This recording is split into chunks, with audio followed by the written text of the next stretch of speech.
55 55 اور 95 ہر عمر کے لیے یکساں مفید، مفاد عامہ کا علم بردار۔ ضرور سبسکرائب کریں، لائک کریں، شیئر کریں اور بیل آئیکن پریس کرنا نہ بھولیں۔ ربانی دا اسکالر یوٹیوب چینل۔ وہ یہی ہے۔ آئیے میں یہاں پر چاہوں گا کہ ہمارے جو اور ایک مہمان ہیں، معزز مہمان جو لکھنؤ شہر سے تشریف فرما ہے، سکھدوش IAS آفیسر اور فاؤنڈر وائس چانسلر خواجہ معین الدین چشتی اردو عربی فارسی یونیورسٹی لکھنؤ سے تشریف فرما ہے۔ میں بڑے ہی ادب و احترام کے ساتھ آپ کو دعوت سخن دیتا ہوں کہ آپ اپنے تاثرات کا حصہ۔ محترم جناب صدر، معزز شہنشی، معزز سامعین جلسہ، میرے لیے یہ بےحد سعادت کا مقام ہے کہ اتنی پرافراز تقریب میں مجھے شامل ہونے کا موقع دیا گیا۔ اس کے لیے میں ضیاء حمید صاحب، مختار عزیز صاحب اور ان کی ٹیم کے سبھی اراکین کا تہہ دل سے شکریہ ادا کرتا ہوں اور انہیں مبارکباد بھی دینا چاہتا ہوں کہ بہت ہی اچھا کام کیا گیا ہے کہ جو کتاب ایک تاریخی دستاویز کے حصے سے 1991 میں شائع ہوئی، پہلے ایڈیشن شامل ہوئی، اس کے دوسرے ایڈیشن کی رسمی اجرا کی تقریب آج یہاں پر منعقد کی گئی۔ اس کتاب کو میں نے بہت ابھی آج ہی اس کی ایک کاپی ملی تھی تو شروع کے چیپٹر سے، بہت ہی اچھی کتاب۔ میری تہیہ اسماء حسین پچھلے 30-35 سال سے لکھنؤ کے اسماء حسین انسٹیٹیوٹ آف فیشن ٹیکنالوجی کے نام سے ایک ادارہ چلا رہے ہیں۔ وہ خود بھی بہت ہی باصلاحیت فیشن ڈیزائنر ہیں۔ ان سے جب میں نے شام کو ذکر کیا کہ یہ کتاب اس میں اتنی معلومات شروع کے چیپٹر سے میں نے دیکھی، انہوں نے کہا کہ وہاں کے جو ارباب انتظام ان سے درخواست کی جائے کہ اگر اس کا کوئی ڈیجیٹل مینوسکرپٹ آپ پاس ہو تو چاہے گی کہ ان کو اگر ایک کاپی مل جائے تو اس کی ترجمہ کرا کے ہندی اور انگریزی میں بھی اس کے اشاعت کا انتظام کرنا چاہیے۔ مجھے لگتا ہے کہ یہ صحیح تجویز ہے اور اس پر آپ لوگ بھی کام کر رہے ہیں۔ آج کل ترجمے کے لیے پرانے طریقے سے کام کرنے کی بالکل ضرورت نہیں ہے۔ فیس بک میں اور کئی اپلیکیشن میں خالی اگر ڈیجیٹائز مٹیریل چلا جائے تو اس کے ترجمے آسانی سے ہو جاتے ہیں۔ اس میں صرف ایک احتیاط کرنی ہوتی ہے کہ وہ ترجمے بہت لفظی نوعیت کے ہوتے ہیں کہ ہٹ کی بل لائن، اس کا ترجمہ ایک فل کے اوپر ہوتے ہیں، ڈائریکٹ یہاں پہ مانا۔ اب آپ سمجھ سکتے ہیں کہ بل لائن کو ہٹ کرنے کا جو ترجمہ اس کا مطلب بہت اچھی نشان لگا۔ تو اس طریقے کی جو لفظی ترجمے ان کو تو کسی صاحب نظر کو دیکھنا پڑے گا کہ اس کو ٹھیک کر دیں، لیکن باقی ترجمے ٹھیک سے ہو جائیں۔ اس پہ غور کرنے کی تجویز مجھے لگتا ہے کہ اس کو کیا جاتی ہے۔ اس کتاب میں جتنی معلومات ہیں وہ بہت کم لوگوں کو ملے گی اور یہ اچھا ہے کہ اس کو ماڈرنائز کر کے اپڈیٹ کر کے آپ نے اس کو دوبارہ شائع کیا ہے۔ لیکن اگر اس کو ہندی اور انگریزی میں اور مقامی زبانوں میں بھی علاقائی زبانوں میں لیا ہے تو اس کی فعالیت میں اضافہ ہوگا، مقبولیت بڑھے گی اور ہندوستان کے بڑے طبقے اور بڑے اکنامک اثر کے بارے میں جانکاری میں اشاعت ہوگی، پھیلاؤ ہوگا۔ شروع سے ہی کھیتی باڑی اور ٹیکسٹائل کی انڈسٹری یہ ہمیشہ سے، کیونکہ روٹی اور کپڑے کا جو سلسلہ ہے، روٹی کپڑا اور مکان، تو بہت سے لوگ ابھی بھی بنا گھر کے رہتے ہیں جو حکومتی माइग्रेटरी कम्युनिटीज हैं, वो जातियाँ कहलाती हैं, वो करोड़ों की तादाद में उनके पास अधिकार नहीं होते, मोबाइल ऐसे बिना घर के तो लोगों का चल जाता है, जनरेशन आफ्टर जनरेशन, लेकिन रोटी और कपड़े की बहुत मुश्किल है। इसी वजह से आज भी कभी सिंध, यूपी और बिहार वाला के स्टेट में ये समझते आते हैं कि जॉब सबसे ज्यादा खेती बाड़ी के बाद टेक्सटाइल इंडस्ट्री, टेक्सटाइल में कपास और रेशम की पैदावार से लेकर उसकी प्रोसेसिंग, उसकी मार्केटिंग, वैल्यू एडिशन, ये सब शामिल। इसी वजह से आज़ादी से पहले भी गांधी जी ने और उनके साथियों ने इसको एक सिंबॉलिक वैल्यू दी, बुराई चरखा उनके अभी भी कांग्रेस में बहुत लोगों के पास ऐसे चरखे, ऐसे कांग्रेस पार्टी के झंडे मिल जाए जिसमें चरखे का निशान होता है। इसके लिए तो समझने की जरूरत है। ये सिर्फ बुनकरों के फायदे की चीज नहीं है। बुनकरों के बारे में आप सब लोग जानते होंगे, हिंदुस्तान में बहुत बड़ी तादाद बुनकरों की है। बुनकर, मजदूरी और जितने भी लोग काम करें, खेती बाड़ी वाले, वो सब मिला के तो पसमाना कम्युनिटीज का शेयर कौमी सतह पर कम से कम मुसलमानों में 80-85% का है। उसमें खाली अंसारी नहीं है, बाकी मुसलमाना कम्युनिटीज से जो कहीं ना कहीं से जुड़ी हुई है, लेकिन सबकी हालत बहुत खराब है। मुझे मालूम कि इन लोगों का जो गोल्डन पीरियड था, जब हम उन्हीं से पूरी ढांचे की बनबन और दूसरे साड़ियाँ निकल जाती थी, वो कैसा रहा होगा कारीगरों के लिए कैसा रहा होगा, मुझे इसका अंदाजा नहीं है। लेकिन उनको पर जो मुसीबतें आई उसके थोड़े बहुत वाक़यात बहुत से लोगों को मालूम। मसलन 1857 की जंग आज़ादी जब कोलैप्स कर गई, तो अंग्रेजों ने जो एहसास उठाए, फ्रीडम फाइटर, उनमें सर्चेज अपना लिखते हैं हल्का पे बगावत है। इस शोरिश में सबसे पेश बदलाव जो लाए थे, जिनका तो कार्ड टूट चुका था। अब वो चश्मी गवाहें डालता हूँ। बिजनौर में वो एक छोटी सी जुडिशियल पोस्ट होती है, मुंसलिक उस पोस्ट पर थे, और रात में मिस्टर शेक्सपियर जो उस दौरे में वहाँ पर ज्वाइंट मिनिस्टर वाला रहते थे, उनके घर का पहला देते थे नंगी तलवार की। तो चश्मदीद गवाह उन्होंने 2 बातों की सबकी इशारत की कि इस 1857 की जंग आज़ादी में बुनकरों का लीडिंग रोल था। सबसे बचा हुआ है, और दूसरा एक था उनका तो कार्ड टूट चुका। अब ये कार्ड का एक जुमले में है, लेकिन इसके पीछे बड़ी तकलीफ देह हकीकतें पोशीदा है। एक मिसाल देना चाहूँ, 1757 में जब बंगाल में सिराजुद्दौला को लॉर्ड क्लाइव ने हराया, उस वक्त हिंदुस्तान पूरी दुनिया में जो ग्रॉस डोमेस्टिक प्रोडक्ट है, मजबूरी जो पैदावार होती है गुड्स और सर्विसेज की, उसका 40% प्रोड्यूस करता है, 40%, और चाइना 30% प्रोड्यूस करता है। और 40% में सबसे ज्यादा शेयर, उस 40% का सबसे ज्यादा शेयर टेक्सटाइल इंडस्ट्री संभालता है। टेक्सटाइल इंडस्ट्री के बाद मसालों की अहमियत थी। वेस्टर्न घाट्स पर केरल में, कर्नाटक में जो मसाले होते हैं, लौंग, इलायची, उनका भी एक्सपोर्ट होता है। लेकिन सबसे ज्यादा टेक्सटाइल इंडस्ट्री बंद।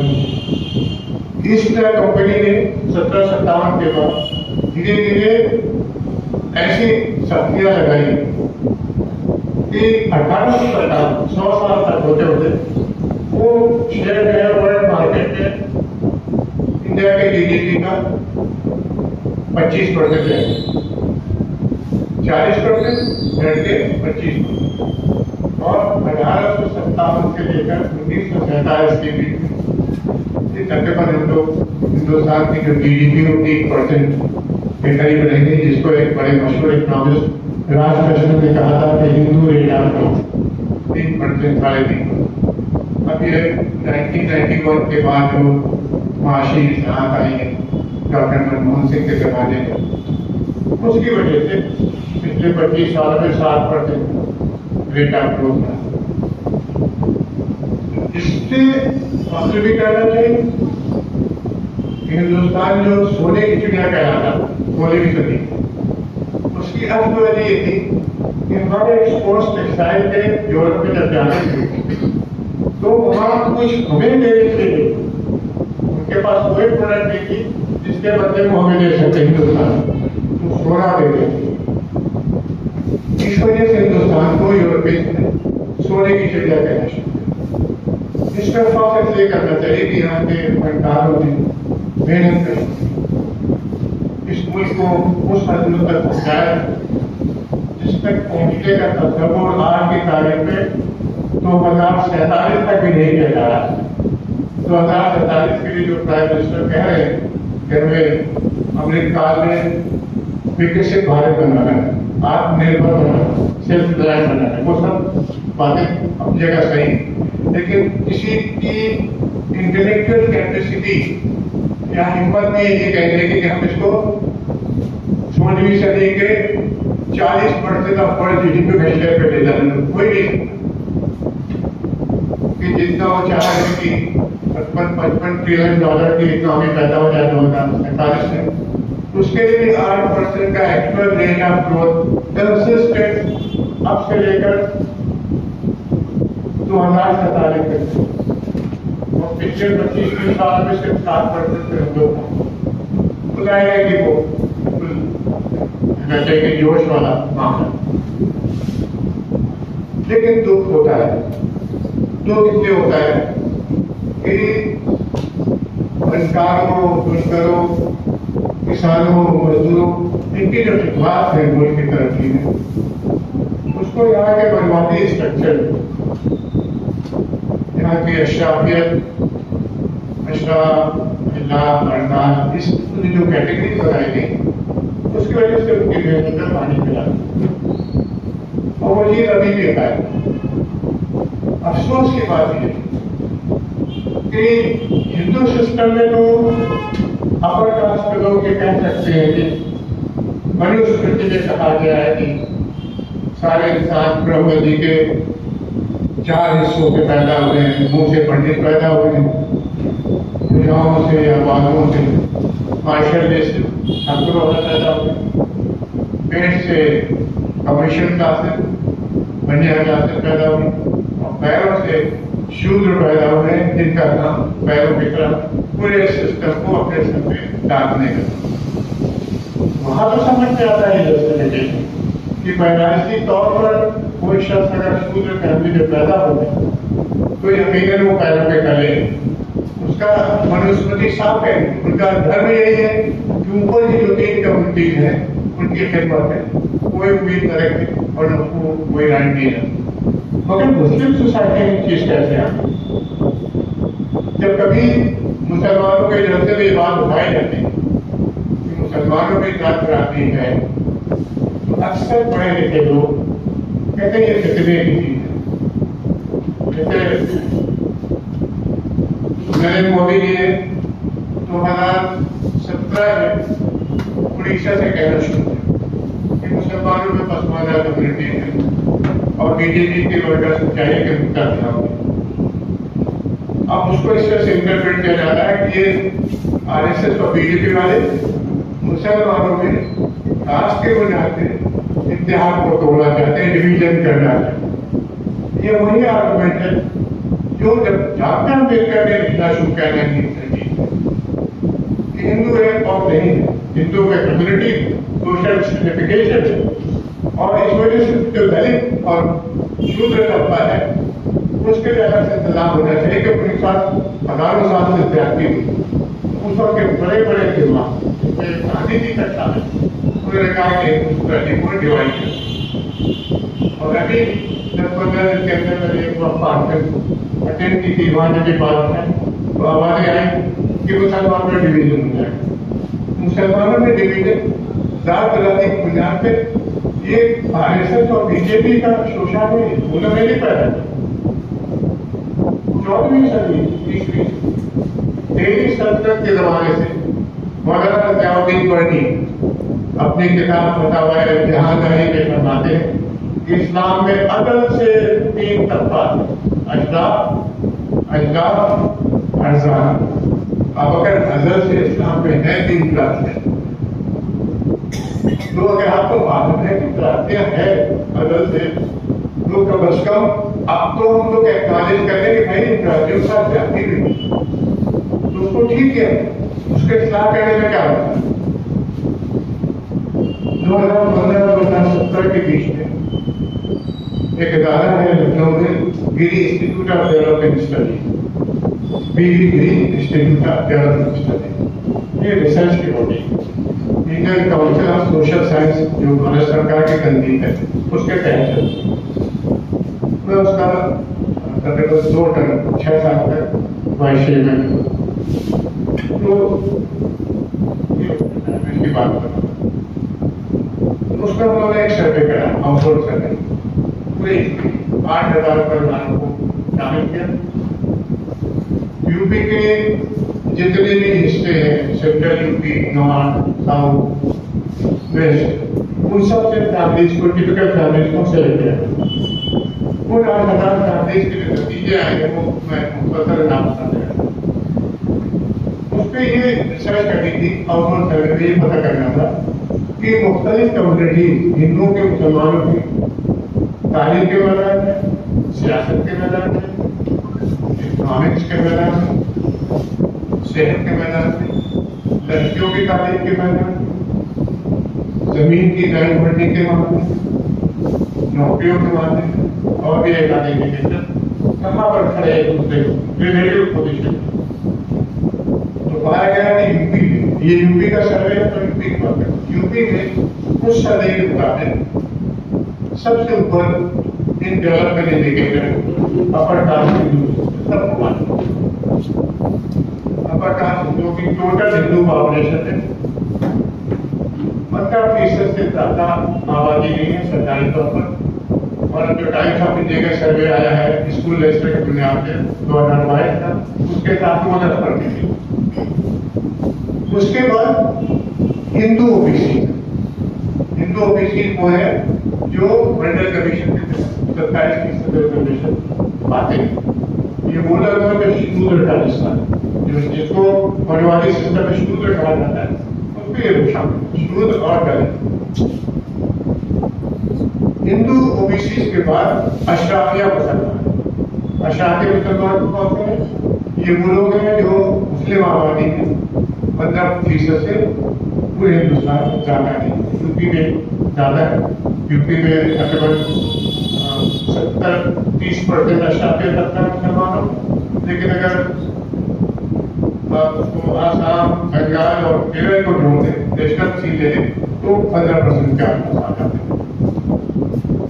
उनके बाद हिंदू दलित है, और हिंदू दलितों के बाद फिर मुस्लिम पसमानदा तबका, और मुस्लिम पसमानदा तबका के बाद शेड्यूल ट्राइब जो 1% 2% यूपी, और उसमें एक डिस्टर्बिंग ट्रेंड शुरू हो गई। 2 साल पहले जो एजुकेशन का सर्वे आता है उसपे पाया गया कि हायर एजुकेशन, आला तालीम, डिग्री रिकॉर्ड में हिंदुस्तान की सतह पर मुस्लिम कम्युनिटी, अशराफिया और गैर अशराफिया मिला, पूरी मुस्लिम कम्युनिटी का शेयर हायर एजुकेशन में 4%, जो सेंट्रल कमेटी ने मिला 4%, और उसके मुकाबले में शेड्यूल्ड ट्राइब्स का शेयर 8%। इन्हें जो लोग बिल्कुल ही गैर गुजरे थे, जिनको लोग बैठने नहीं देते थे, जिनका स्कूल नहीं, कॉलेज नहीं, वो मुसलमानों हैसियत बच हुई, मुसलमानों के मुकाबले में हायर एजुकेशन बढ़ गई। इस सूरत हाल से निपटने के लिए 2-3 तजवीजें मेरे जहन में जो मैं आप सामने रखना चाहता हूँ। एक तो ये कि मुझे ऐसा लगता है कि जिसके शवायद है मेरी नजर में, लेकिन मैं यहाँ रखना नहीं चाहता, खराब हो वैसे से बच हुई 1947 के बाद ہندوستان کے مسلمانوں کو جان بوجھ کر کئی میدانوں میں پیچھے ہٹے جائے گا. اس کی تمام مثالیں دیکھیں جان بوجھ کے پیچھے. اب اس کا سبب کیا ہے؟ اگر ہمیں اور آپ کو معلوم ہے کہ مسلمان ہونے پر ہی ہمیں ڈھکے جا رہا ہے اور ہم ٹرائبل سے اسٹیج پر ہیں، ہمیں پھر کم از کم اسلام کو تو پکڑ کے رکھنا چاہیے. جب کوئی مسافر جا رہا ہے تو ایک فقیر مسافر ہے اور ایک بہت پیسے والا. جو لٹیرین ہے وہ پیسے والے پر اٹیک کریں گے. تو جب مسلمانوں کو ان کو پر اٹیک ہو رہے ان کو دبایا جا رہا ہے، اس لیے دبایا جا رہا ہے کہ آپ پاس ایک دولت ہے. اگر آپ پاس ایک دولت ہے تو اس کی حفاظت میں آپ کی ذمہ داری ہے. اسلام کی حفاظت کا مطلب کیا ہے؟ صرف قرآن شریف میں کم از کم 40 احکامات ایسے ہیں کہ تو ان کا 10% بھی ہم لوگ اپنی زندگی میں اتاریں تو اس ملک کے لوگ ہم کو کندھوں پہ رکھ کے آگے بچت مساوات. قرآن شریف کہتا ہے کہ لوگوں ہم نے تمہیں ایک مرد اور ایک عورت سے پیدا کیا اور تمہیں خاندان اور قبائل سے پیدا کیا تاکہ ایک دوسرے کو پہچان دو اور تمہیں خدا کی نظر میں سب سے بہتر ہوئے جو متقی. تو اسلام میں تقویٰ یا سداچار یا گڈ کرتا ہے جس کو قرآن سے تقریباً ہر پیج پہ کہتا ہے کہ 2 طریقے ہیں، 2 راستے ہیں اس دنیا میں ترقی کرنے کا اور آخرت سے فلاح کے. اور وہ کیا ہے؟ یہ ہے خدا پر یقین جو انڈیویژل میں جس کے جیسا کوئی نہیں. ایک غیر جس کو آپ دیکھ نہیں سکتے ایسے خدا پر یقین تو ایک ایمان کی بات عقیدے اس نے زیادہ تر مسلمان پہ عمل کرتے ہیں. لیکن دوسری شرط ہے کہ نیک عملی ہونا چاہیے. نیک عملی رسموں کرنا شروع کرتے ہیں، سداچاری ہوتے ہیں، ایسے کام کریں جس سے ہمارے خاندان کو بھی فائدہ ملے اور سماج کو بھی فائدہ ملے. تو ہم لوگ کی زندگی میں ایسے لوگ پیدا ہوئے جن کو ان کی نیک عملی کے سبب اس ملک میں اتنی تاریخی کے دور میں بھی آگے بڑھانے کی کوشش کی کرتا ہے. جیسے کہ عبد الکلام کوئی زمین آگے تو نہیں، بچپن میں انہوں نے اخبار بیچ میں تعلیم حاصل ایک انہوں نے بھارت سب کا وار کیا مشورے خاندان. بنارس کے شہر جو شہنائی کے بجانے والے بسم اللہ وہ بھی بھارت میں کون سے خاندان سے تھے؟ صفائی کرنے والے لال نہری کہلاتے ہیں. ان کے خاندانوں میں لوگ سویپرس کا کام کرتے ہیں. اس ملک میں ابھی ان کی کشادہ کے لیے باقی ہے. اگر نیک عملی کے راستے پہ مسلمان فردر اور کمیونٹی طور پہ کام کریں تو لوگ اپنی مشکلات کو کم کرنے کی کوشش کریں. اس کے بچانے کی ضرورت ہے، اس پہ ہینڈ ہولڈنگ کی ضرورت ہے اور خاص طور سے اپنے خاندان پہ وقت دینے کی ضرورت ہے کہ ہمارے بچے ہم جس خاندان کے کبیر ہیں اس پہ کم از کم بچے اچھے نکلیں. لیکن خالی نیک عملی سے کمیونٹیز ترقی نہیں کرتی ہیں. مذہبی طور پر یہ کہا جاتا ہے پر نہیں ہے. لیکن مجھے ایسا لگتا ہے کہ طاقت خاص طور سے سیاسی طاقت وہ بالکل جمہوری سسٹم میں ماسٹر کی ہے. کسی بھی کمیونٹی کو اگر ترقی کرنی ہے تو اس کو پولیٹیکل پاور میں شیئر بڑھانے کی ضرورت ہے. ڈاکٹر امبیڈکر نے اس مسئلے کو بہت پہلے اٹھایا.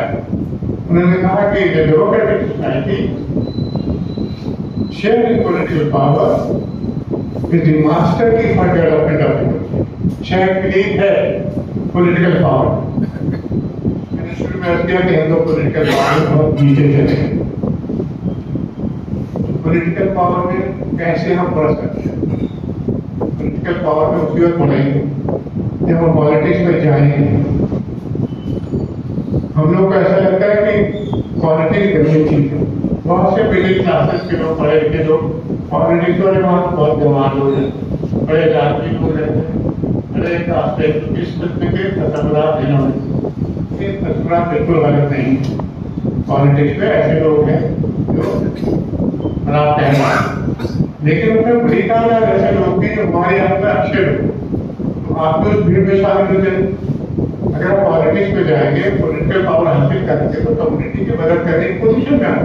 क्योंकि डेमोक्रेसी में कोई बड़ा फैसला बिना पॉलिटिक्स के नहीं। खराब फैसले भी होते, अच्छे भी होते, लेकिन होते वो पॉलिटिक्स के नाम। आप लोग इसकी मुहिम चलाइए और जो आप में से सेहत अच्छी है, रिसोर्सेज अच्छे हैं, तालीम याद उन तक दाखिल होने की कोशिश करें। इसमें एक चीज और आपने से कहना चाहिए, मुसलमानों को सियासी सतह पर कमजोर करने के लिए आर्टिकल 341 पर शक्कुन मारा गया। इसकी वाक़ई अभी कम मौत है। इस पर आपका आर्टिकल 341 में शेड्यूल कास्ट कम्युनिटीज में या अफर्मेटिव एक्शन का था। 341 के में ये कहा गया है कि जो शेड्यूल है अटैच टू आर्टिकल 341 उसमें जो बरादरी है उनके लिए अफर्मेटिव एक्शन दिया है।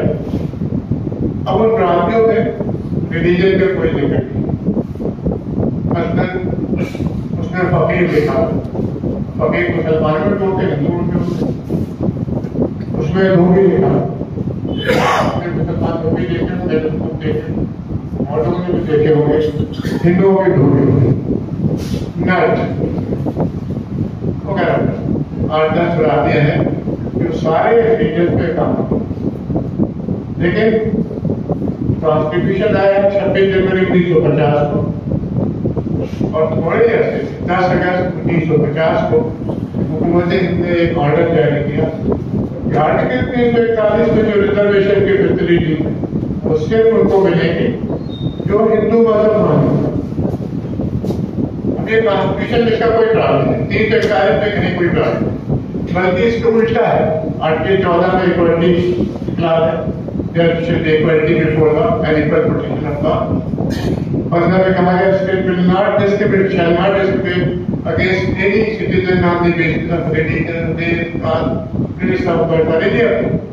आर्टिकल 14 में कहा गया कि पब्लिक एम्प्लॉयमेंट के मामले में religion, race, caste, sex, place of birth या डोमिसाइल की बुनियाद पर कोई तफरीक नहीं की जाए। और 25 से क्या है आर्टिकल कि हर शख्स ज़मीर भी आता और एतकाद भी आता।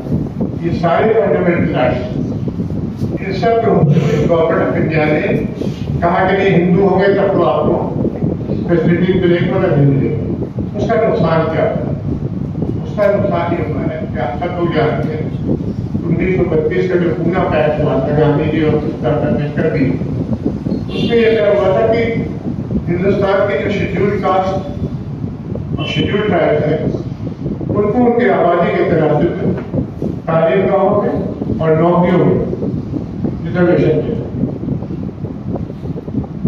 तो उस क्लास के तहत अभी तक 23% रिजर्वेशन मिला है, मतलब शेड्यूल कास्ट को और शेड्यूल ट्राइब। इसमें अगर आर्टिकल 341 की शर्त मजहब वाली शर्त लगाएंगे वो ना होगी तो मैंने एक बार कैलकुलेट किया था कि पॉलिटिकल नुकसान क्या हुआ है इस शर्त के लिए। 1952 की जो पहली पार्लियामेंट थी उससे लेकर 16वीं पार्लियामेंट जो 2014 से पहले उसके आंकड़े मैंने देखे 450 पार्लियामेंट के हिंदुस्तान में इस अरसे में मुसलमान थे 450। 1952 से 16वीं पार्लियामेंट तक मुसलमानों का शेयर सभी पार्टियों में मुसलमान आधा पार्टियों के 450। अगर ये मजहब की शर्त न होती तो मुसलमानों में खास 40 सीटें पार्लियामेंट में और इसका इसकी गुजरात का सेंट्रल कमेटी कह रही है, उसने शेड्यूल लगाई सेंट्रल कमेटी ये कह रही है अगर ये शर्त उन्होंने ये कहा कि ये शर्त और काम की बात कर रहे हैं कि 36 सीटें पार्लियामेंट की रहती है हिंदुस्तान में आउट ऑफ 87 रिजर्व है शेड्यूल का, उसमें 36 सीटें पार्लियामेंट की रहती है जहाँ पर मुसलमान सब्सटेंशियल पॉपुलेशन है या मेजॉरिटी। बंगाल में एक सीट है जहाँ 60% से ज्यादा मुसलमान और वो रिजर्व है और चूंकि मुसलमानों को हिंदू नहीं है पहले तो वहाँ का लोग हिंदू हो जाए तो वहाँ से इलेक्शन लड़ेगा तो जीत जाए। अब हुकूमत क्या चाहे? हुकूमत ये चाह रही है یا تو مسلمان مربع ہندو ہو جائے، سکھ ہو جائے، بدھسٹ ہو جائے، تو ان کو لیٹ مل جائے بھائی آپ کے بھائی ہمارے آپ کے کیا دقت ہے؟ جب ہمیں معلوم ہے کانسٹیٹیوشن رائٹس دے رہا ہے ریزرویشن کے 5 میں سردیوں میں، ایجوکیشن میں، نوکریوں میں، کیا ہم لوگوں کو اس شرط کو ہٹانے کے لیے کام نہیں کرنا چاہیے؟ مجھے لگتا ہے کام کرنا چاہیے کہ بہت بڑا فائدہ ہے اگر ہم لوگ 5 سے لے کے 10 سال بھی محنت کریں، 10 سال سے زیادہ نہیں، تو یہ شرط ہٹائی جاتی ہے، کیونکہ یہ شرط کانسٹیٹیوشن کے فنڈامنٹل رائٹس کی بالکل خلاف ہے، صحیح ہے خلاف ہے۔ لیکن آپ دشا کمیشن نے کہا، یو پی کی اسمبلی، بہار کی اسمبلی، ممتا بنرجی کی ویسٹ بنگال کی اسمبلی، راج شیکھر کی آندھرا پردیش کی اسمبلی، ایک کوئی اور اسمبلی بہاری میں آئی، 4-5 اسمبلی نے ریزولوشن پاس کیا ہے کہ یہ شرط انریزنبل ہے، کانسٹیٹیوشن کے خلاف اس کو ہٹانا مذہبی ہے۔ لیکن تو مسلمانوں کی لیڈرشپ کا ہو چاہیے۔ آپ میں سے یہاں پر کئی لوگ مجھ سے زیادہ بڑی عمر کے ہیں، بہت سے لوگ یہاں مجھ سے زیادہ جانتے ہیں، آپ کو کوئی واقعہ یاد آتا ہو جب کسی بڑے لیڈر نے مسلمانوں کی یہ بات اٹھائی ہو کہ اس کو ختم ہونا چاہیے مذہب کے بنیاد پہ کیوں؟ مجھے اس کا بڑا درد ہے۔ جب شہادت کو گئی بابری مسجد تھی تو نرسمہا راؤ صاحب پرائم منسٹر تھے، انہوں نے ارجن سنگھ صاحب جو نمبر 2 تھے کیبنٹ، ان کو لکھنؤ بھیجنے کا مینڈیٹ دیا کہ لکھنؤ کے سرکردہ مسلمانوں سے بات کریں اور کوئی ایسی تجویز دے گا کہ اس کو سرکار سے منظور کرا تاکہ جو بابری مسجد کا درد ہے اس کو رکھا تو اس کا کم ہو جائے۔ مجھے ظفر علی نقوی صاحب کا فون ہے، بس سب ظفری میں ظفر علی نقوی صاحب MP رہ چکے، وہ ارجن سنگھ صاحب کے بات کریں، ان کا فون ہے کہ کوئی تجویزیں بنا لیجیے ایسی کہ آپ علی میاں کے ذریعے، کیونکہ علی میاں کے پاس وہ آ رہے تھے ارجن سنگھ صاحب، علی میاں کے ذریعے وہ تجویزیں آپ ارجن سنگھ صاحب نے رکھا دی تاکہ وہ منظور ہو جائے۔ اب نرسمہا راؤ جیسا جو سو گیا تھا بابری مسجد کی شہادت سے 2-3 گھنٹے تک اس کو یہ فکر تھی کہ بھائی بابری مسجد کا طرف لگائے تو مسلمانوں کے طرف کا علاج ہونا چاہیے۔ تو میں نے تجویزیں 7 سے 8 بنائی، اس میں 8 کے 344 کی مذہب کی شرط ہٹانے کی بھی تجویز تھی۔ میں علی میاں کے پاس حاضر ہوا، بہت پاس مہمان تھے، تو میں ان کے پاس حاضر ہوا اور ان کو بتایا کہ یہ مطالبات آپ رکھیے گا۔ انہوں نے کہا کہ بھائی یہ تو سب سیاسی تھا، میں نے کہا جی، تو کہتے ہیں ہم لوگ سیاست میں پارٹیسپیٹ نہیں کرتے۔ یہ وہ شخص کہہ رہا ہے جو عالم اسلام میں بہت بڑا عالم، اور ان کے عالم مجھے پوچھ، انہوں نے 5 جلدوں میں اپنی بایوگرافی لکھی ہے، جو کلیل بازار دنیا میں خالے صاحب کوئی بات کی جو وہاں کے اوپر ہے سو نہیں اٹھا، اتنی بڑی عظمت والا آدمی، وہ یہ کہہ رہا ہے، وہ فرما رہے ہیں کہ یہ سیاسی مطالبہ ہے کہ شیڈول کاسٹ کی جو کیٹیگری ہے اس میں جو مذہب کی شرط ہے وہ غلط ہے۔ میں یہ تو کر رہا تھا کہ اس کو کہیے کہ غلط دیش ہے، انہوں نے کہا یہ سیاسی مطالبہ۔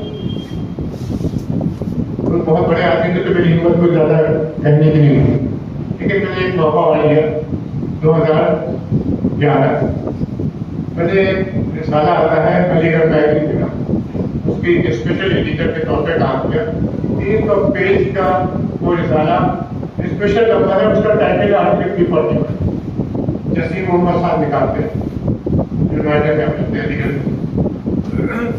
اس کی کاپی ایک لے کر میں گیا، اور جو سکسیسر ہے رابع حفیظ صاحب، ان کی خدمت میں وہ بھی بنتا بولتے تھے علی گڑھ پہ بھیجتے رابع حفیظ صاحب کا میرے کو ایک خط لکھا، جس میں میں نے لکھا کہ یہ خطرہ اعتدال ہے، کیونکہ جب عمر کہہ رہی ہے کہ آپ ہندو ہو جائے، سکھ ہو جائے، بدھسٹ ہو جائے، تو آپ دنیا میں بہت سے غریب مسلمان جن کا اسلام کی جڑیں میں بہت پختہ نہیں، خاص طور پہ جو لوگ اسلام کی جڑیں सड़क के किनारे, नहरों के किनारे, नालों के किनारे, उनमें हिंदू मुसलमान के कल्चर में कोई फर्क नहीं।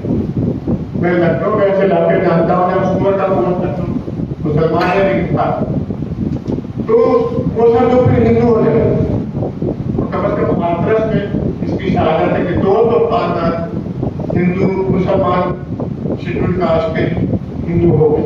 बाद में धीरे धीरे डॉक्टर रफी शर्मा ने कोशिश कर उनको वापस लाने की। तो राबिया सिंह साहब ने कोई फरमाई, ये तो सब सियासी आवाज नहीं उठाइए। सियासी मसला भी है। ये कहा जा रहा है कि या तो आप हिंदू में बढ़ना बात को बुनियादी रूप से लागू करें, इस पे लड़ाई करने का इशू नहीं, इस पे जद्दोजहद नहीं करना चाहिए, बस आपकी बात है। इसके बरक्स ये बजाय से कि मुस्लिम अकादमी और लीडर्स जद्दोजहद करें। जब आज़ादी के बाद जब कॉन्स्टिट्यूशन बना, रिजर्वेशन की कमेटी के चेयरमैन सरदार पटेल ने मौलाना अबुल कलाम आजाद से फरमाया कि मैं इस हफ्ते मीटिंग कर रहा हूँ, मैं चेयरमैन हूँ तो मैं तो ये बात उठा नहीं सकता, आप ये उठाइएगा कि हिंदू पसमानदा कम्युनिटी और मुस्लिम पसमानदा कम्युनिटी को रिजर्वेशन मिलना चाहिए। और फिर कलाम साहब पंडित नेहरू के पास चले गए, सरदार पटेल ऐसा कहते हैं, क्या करना चाहिए? पंडित नेहरू के काम चाहिए, नहीं गए मीटिंग। उससे भी कम ये होगा 8 उलमा, इसमें मौलाना अली मियां उसको ख्वाहिश आते ये रागत नहीं था पता है, वो सब ने छोड़े। उसमें सटीला के नवाब एजाज रसूल था, हॉस्पिटल कमेटी के मेंबर नवाब एजाज, लाल भाई हुसैनी महाराष्ट्र में, हिफ्जुल रहमान सुहारी, इतने बड़े बड़े जहियत लोग 8 गए और वहां समझाया सरदार पटेल कि इस्लाम में तो सब लोग बराबर मसावत है, इसलिए हमें या तो सारे मुसलमानों को रिजर्वेशन दे दीजिए और या किसी को मत दीजिए। सरदार पटेल ने कहा भाई सब रिलीजन की बुनियाद पर रिजर्वेशन देंगे, हिंदुओं को नहीं दे रहे, हिंदुओं के उन तबकों को देंगे जो समाजी और तालीमी तौर पर पिछड़े हुए, तो मामला खत्म हो गया। आज की जनरेशन हमारी आपकी हमसे बात की, कम से कम उनको तैयार करिए, ये सवाल करना शुरू करिए अपने पार्लियामेंट के लिए, असेंबली वालों से, सभी पार्टियों से कि आपने मुसलमान दलितों, मुसलमान गरीबों के खिलाफ ये महाराष्ट्रों को जो क्यों मजबूर कर रहे हैं इस्लाम में, उनकी गुर्बत का नाजायज फायदा क्यों? मैं समझता हूँ कि पहले 2 चीजें करनी है कि कसीर तादाद में मुसलमान पॉलिटिक्स में आए और जहाँ भी है इस मसले को उठाए, बांटने की सरकार 10 साल में ऐसे हालात पैदा हो सकते हैं कि अगले 30 सालों में मुसलमानों में मिडिल क्लास की एक बड़ी पहुंच गई, और जब मिडिल क्लास पैदा हो जाता है किसी को तो सब 30% के आसपास जब हो जाता है तो सोशलिस्ट बताते हैं फिर उनको आगे बढ़ते। मैंने बड़ा वक्त आपका लिया, कई बातें ऐसी कही हैं जो आपके कल्चर में और आपके प्रति से बिल्कुल मुख्तलिफ, लेकिन ये मसला ऐसा है, अगर आपको लगता है कि मैंने गलत कराया, इस पर मजीद गुफ्तगू करी, आपस में बैठ कर तय करें कि भाई ये निज़ाम में अगर एक कम्युनिटी को रिजर्वेशन दिया है कॉन्स्टिट्यूशन 3 पे खाली, तो खाली उसके मुसलमान होने की वजह से क्यों करेंगे, क्यों उसके साथ चलेंगे? और दूसरा का मसला ये है कि वो लोग जो कास्ट की बुनियाद पर रिजर्वेशन को गलत बताते हैं, इस्लाम में तो सब बराबर, इसलिए कास्ट की बुनियाद पर रिजर्वेशन नहीं होगा। वही लोग जब नरेंद्र मोदी की सरकार ने इकोनॉमिकली वीकर सेक्शन के नाम पे अपर कास्ट के लोगों को रिजर्वेशन दिया, जैसे मुस्लिम अशाफिया तबका भी मुस्लिम हो सकता है, एक आवाज हिंदुस्तान से नहीं थी किसी आयत की जो कहता है इस्लाम में सब बराबर है, वहां पर रिजर्वेशन क्यों दिया? ये तजाद जो है ये मुसलमानों से बोलेगी। अगर आपकी सियासी इक़्तिदार हिस्सेदारी बढ़ जाए, अगर हम 15% आबादी में है और कम से कम 7% की अगर हम लोग पार्लियामेंट में और कमटी में उतर जाए तो फिर हमें कोई इशू नहीं। हम लोग 3%, पार्लियामेंट में भी अभी भी जो आए थे 3% से कम, लेकिन जब बहुत ज्यादा थे ये 1977-70 के पार्लियामेंट जनता ने 40 से ज्यादा लोग, उसको भी आप 3% के आसपास से ज्यादा नहीं, इसको बढ़ाने की कोशिश करिए। मुझे नहीं लगता, मेरी नाचीज राय में मुझे नहीं लगता कि बिना पॉलिटिकल पावर के इस कम्युनिटी को बहुत ज्यादा आगे तक देगा। मुझे ये वाहिद रास्ता लगता है कि हम लोग मजबूरी तौर पर और इंफरादी तौर पर कोशिश करें कि पॉलिटिकल इंस्टीट्यूशन में हमारी हिस्सेदारी, बाकी चीजें आप बहुत अच्छे से जानते हैं, तालीम में बढ़ना चाहिए, पैसा कमाने में होना चाहिए, वो सब आप जानते हैं। यहाँ वक्त है कि इतनी बड़ी लिखी महसूस तो रखते हैं, लेकिन जो क्वेश्चन कम आते हैं आपके नजर उस पर मैंने समझने जाने की कोशिश की। उम्मीद करता हूँ मेरी जो बातें आपको पसंद आई उनको आप आगे बढ़ाने की कोशिश करें। इस किताब के बारे में जो कोशिश हुई है शफीक अहमद हकीम साहब और उनकी जो मौजूदा जनरेशन जहाँ साहब के अखबार उनसे इसके लिए बिल्कुल हमारे बात के ये जरूरी है कि आवाम तक ये बात पहुंचे कि मुल्क की तरक्की में और मुल्क का नाम रोशन करें। मसमादा कम्युनिटी ने उनका बहुत शानदार किरदार है और अभी भी है। इस वजह से जो आत्मराधी का एहसास है मुसलमानों, समझकर मुसलमानों इसको तो खत्म करते हैं। तो हिंदुओं से तो मुझे शिकायत नहीं कर सकते कि वहाँ मनुस्मृति बैठ गई। जब तक मनुस्मृति वो वेद और गीता जब तक इनमें तब्दीली नहीं आएगी, वो जो कभी नहीं होगी, तब तक वहाँ विवाद नहीं बदल। लेकिन मुसलमानों में तो कोई आप एक आयत नहीं ला सकते जहाँ वहां से साबित कर सके मुसलमानों में पैदाइश के लिए आदमी छोटा हुआ, एक आयत नहीं ला सकते। अल्लाह के पूरे हिंदुस्तान के जो आलिम है कुरान से इस्लाम के देश में, अगर वहां से कहीं का नतीजा आप कर वो कपो का एक मामला है, ने बताया कि हम पल्ला लोग होना चाहिए। उसका एक मतलब नहीं था कि हम पल्ला का मतलब है कि अशराफी सत्ता जो है तो अजनाब की शादी लेकर और ऐसा कुछ। ये सिर्फ वहाँ के जो मालिक हुए खानवी साहब आपके बरेली वाले, ये सब जो बाहर के आले हुए उन्होंने ये चीज़ की शायद हिंदुस्तान के उस पर काम करने के और ऑर्गेनाइज करने का काम करने मुझे लगता है कि इस किताब की बड़ी अहमियत है और इसमें अगर कभी नुमाइंदा इजाफा करें तो इन राज्यों ने जो हिंदुस्तान की इकोनॉमिक तरक्की है उसके डेवलपमेंट में जो कंट्रीब्यूशन किया है इसका कुछ इशारा नहीं होता, उसका भी एक chapter. Thank you very much. मेरे आपका बहुत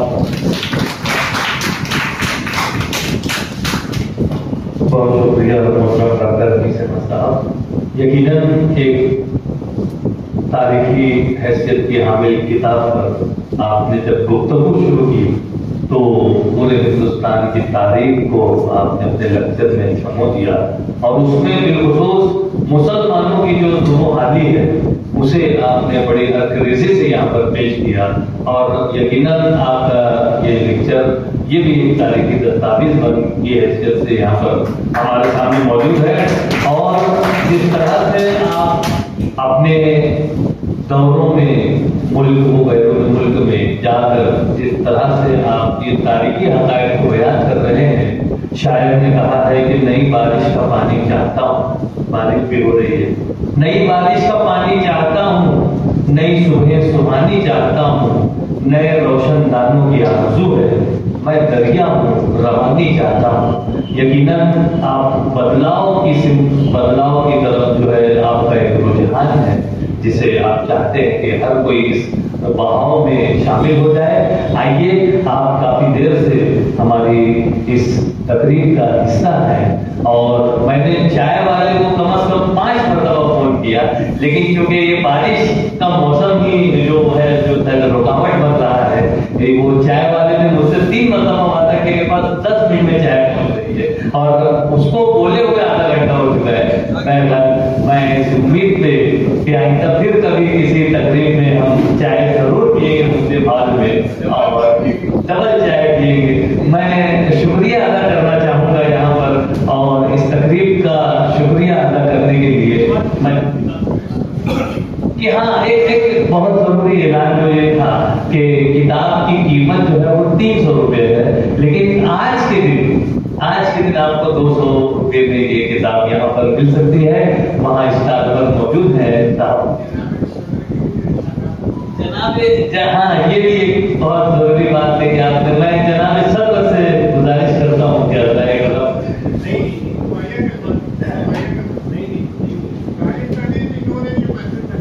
کہ بالکل دعائیہ کلمات ان کے ہمیشہ ہمارے ساتھ رہتے ہیں، اور اسی لیے میں نے رسم شکریہ ادا کرنے کے لیے محترم نہال احمد عبداللہ صاحب کو یہاں میں مدعو کرتا ہوں کہ اللہ کرم تشریف لائیں اور شکریہ کی رسم ادا کریں۔ محترم نہال احمد عبداللہ صاحب۔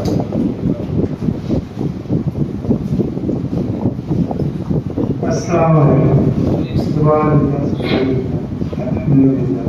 خدا کا لاکھ لاکھ شکر ہے کہ اس نے ہمیں مسلمان پیدا کیا، اور اس سے اہم بات یہ کہ حضور صلی اللہ علیہ وسلم کی امتیوں میں بنایا۔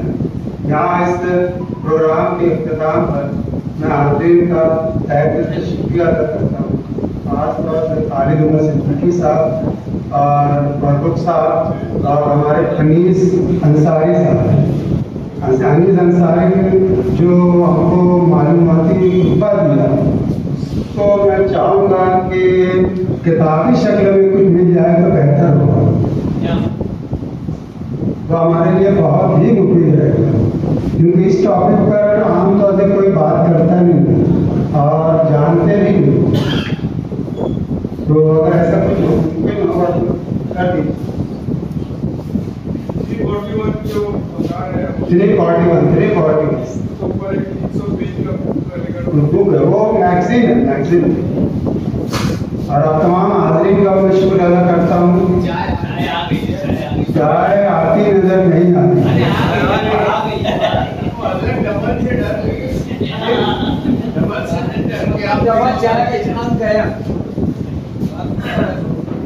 بہرحال نہال احمد عبداللہ صاحب نے بہت ہی اچھے انداز سے شکریہ ادا کیا، اور ان کی جو ایک گزارش ہے ہمارے بیرون شہر سے تشریف فرما معزز مہمان سے، یقیناً وہ بھی قابل تحسین ہے، اور یہاں پر چائے آ چکی ہے۔ میں گزارش کروں گا ہر حاضر سے کہ وہ ضرور چائے یہاں سے لے کر جائے۔ صدر صاحب کے اجازت سے آج کے اس پروگرام کے اختتام کا اعلان کرتا ہوں۔ رب کا شکریہ، سب کا شکریہ۔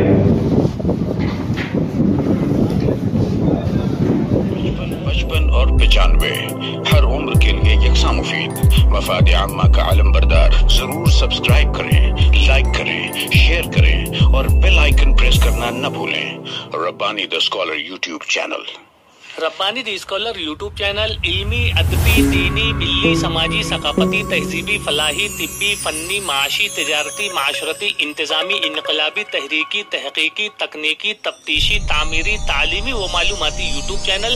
ضرور سبسکرائب کریں، لائک کریں، شیئر کریں اور بیل آئیکن پریس کریں۔ ربانی دی اسکالر یوٹیوب چینل۔